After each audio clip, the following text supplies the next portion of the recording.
I am so excited to talk to you about a mind-blowing cemetery feature that has just hit at Roots Tech. I'm telling you, this is going to change looking at cemeteries for you. It is amazing and you don't want to miss this. Today at Roots Tech, FamilySearch has announced the launch of a new feature with their website about specifically finding your family in cemeteries. The Roots Tech theme this year is Remember. And what goes better with Remember than remembering the people in our families that have passed on, remembering our ancestors? Now, FamilySearch released the cemetery feature to their website a little while ago, and I did a video on it, but they've made some huge changes to it, changes that are going to make some big differences for you. So I asked somebody at FamilySearch to give me the lowdown on this. Now, the information that he's going to show us is as of a month ago because I needed time to be able to do the video. A few things may have changed kind of on where they're located, so there may be a few differences, but essentially you have the opportunity to see what is there. I'd really like to thank Aimee Cross for giving me this interview and the opportunity to take a look at this before it was released. And yes, if you're asking, Tim is my brother-in-law. And so I so appreciate your help. Thank you, Tim. He did a great job of letting us know about this app. So the thing that I want you to know about first is you don't need to have your family in the FamilySearch tree in order to use this. That was one of the things that I heard from a lot of people that was kind of frustrating.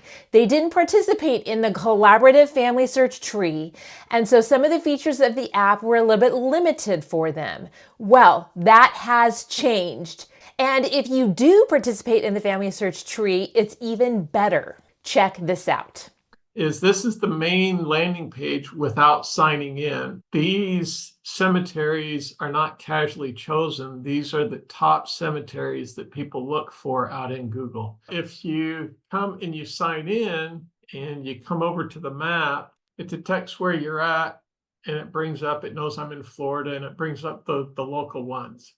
Okay. But what's the thing that I'm really excited about is this show my family sites. Because I'm logged in, I've got a full tree. I hit show my family sites, and now it shows me, it filters down just the sites that I have ancestors for, and it identifies how many relatives I have in each one.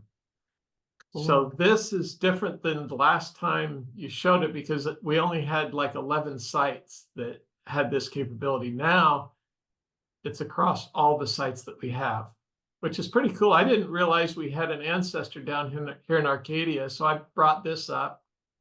And this is just like a little ways from where we're at. And I thought, oh, the Wheelock line, I'm familiar with that. And you can pop that up and then see the relationship that, okay, this goes up Grandma Deary and up Dad's line into Cyrus Hubbard Wheelock, and then this Ada Susan Wheelock married someone and was here in Florida when she died and is buried there. So now as I'm browsing around and I have this thing turned on, I in essence can move the map and it will recalculate all the ones that I have ancestors in. So if I turn that off, more will show up. It's just that those aren't, I don't know if I have ancestors in them or not. Okay. That's the cool. Other fun thing is up here, I'm able to take, and if I don't know the names, so for example, Grandma and Grandpa Cross, they live in the IOOF cemetery. I just know that it's close to Twin Falls. And so if I put in Twin Falls, Idaho, you'll notice these cemetery icons show up, but down here, I can go to Twin Falls, Idaho, the city. And this will reset the map on the city and show me the different ones there. And then if I zoom out and do the search and then show my family sites, now I'm looking at, oh yeah, there's the Iowa Cemetery. Oh, okay. I've got 7 relatives there, and it looks like it's hiccuping a little bit, turning that on and off. And there's Grandpa Cross and there's Grandma Cross.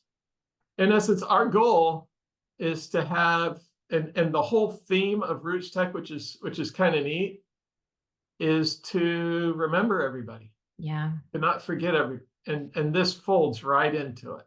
What was interesting is we lived here 27 years in Mapleton, and And Jessica's actually buried in the Evergreen Cemetery, Uh-huh. this Evergreen Cemetery. Yeah. The only grave we ever visited was Jessica. Oh my gosh.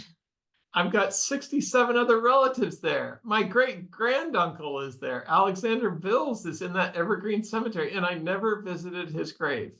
So I just showed you the top tier that Okay. calculates all the relationships there.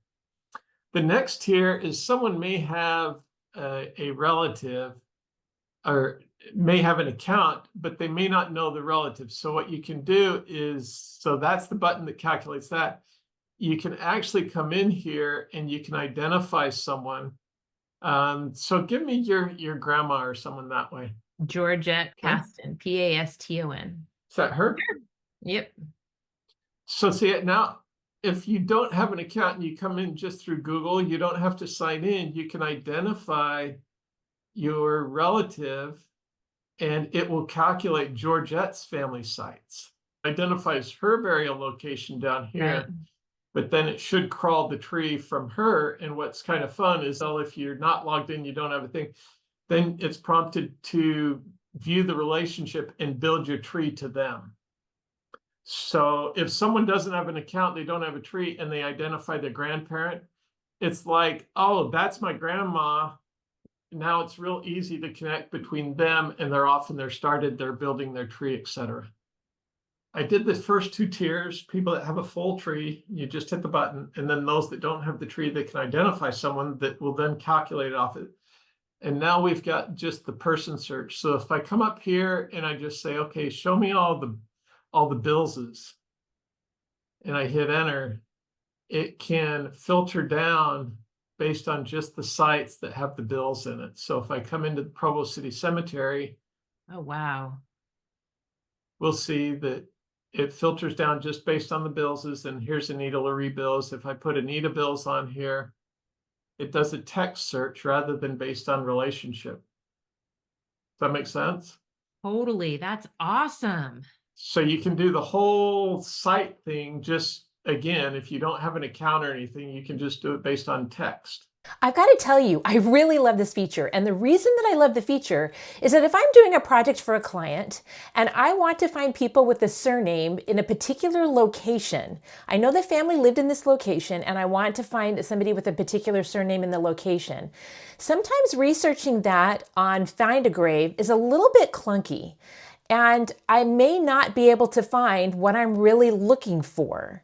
And what's even better is that this is taking in all of the information from Find a Grave and from Billion Graves. So in one fell search, I can check both websites, which is pretty cool. Okay, what sites do you have now on this program? I know you have Find My Past. Do you have, and I'm assuming you have Billion Graves because you guys have always had a close relationship with them. Is that true? Yeah, in fact, we have links over here to the left that for this particular cemetery, we helped use Billion Graves and Find a Grave. We used some of their data to help complete this list that's coming out of the tree.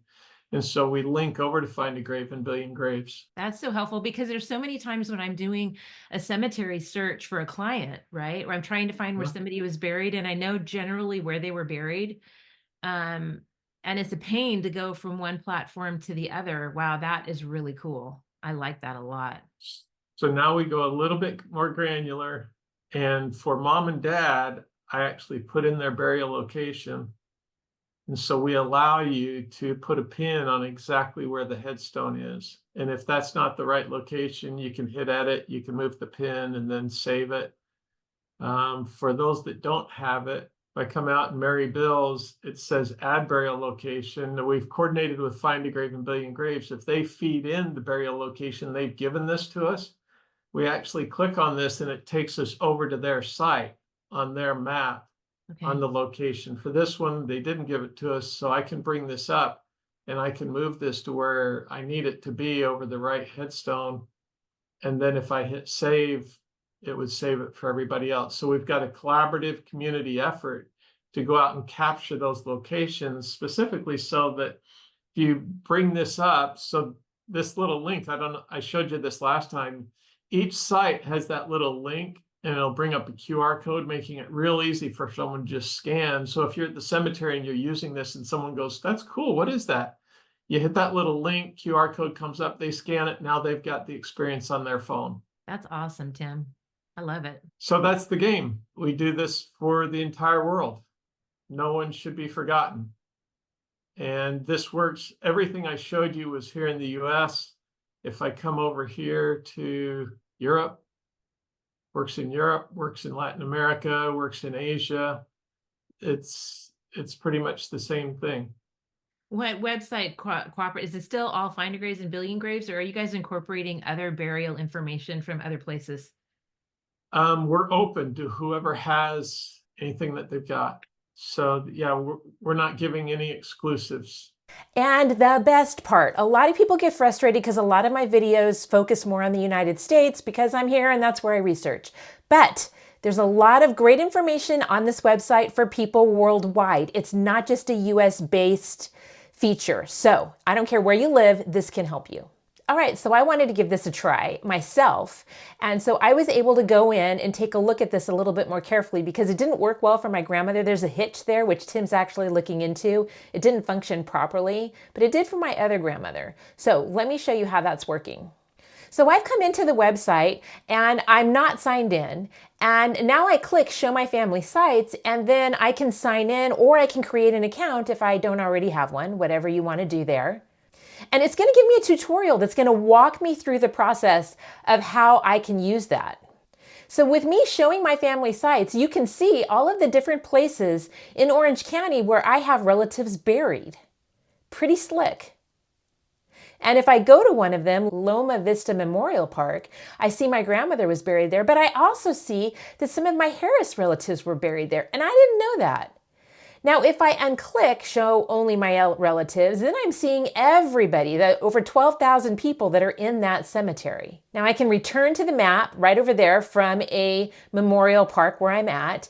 So I'm going to try my other grandmother, Hazel Filer Kinsley. She was born in 1910, and I can see that she's that second person there. Don't you love that picture? It's so cool. And so now I'm using this program with her, and now it's working properly. So I am seeing Hazel, and I'm seeing all of her relations, her family sites in the area. This is so powerful to me. And if I narrow it into a cemetery like the Anaheim Cemetery, I'm seeing all of the relatives in that location. And then if I click on one, I get to see their information on FamilySearch. And if I click on that little thing there, that shows our relationship. I gotta tell you, I love it. I love that you don't have to be involved in the family tree to have this app be very helpful to you. I love the fact that if you are involved in the family tree, if you have uploaded your information into the family tree, you get even more information.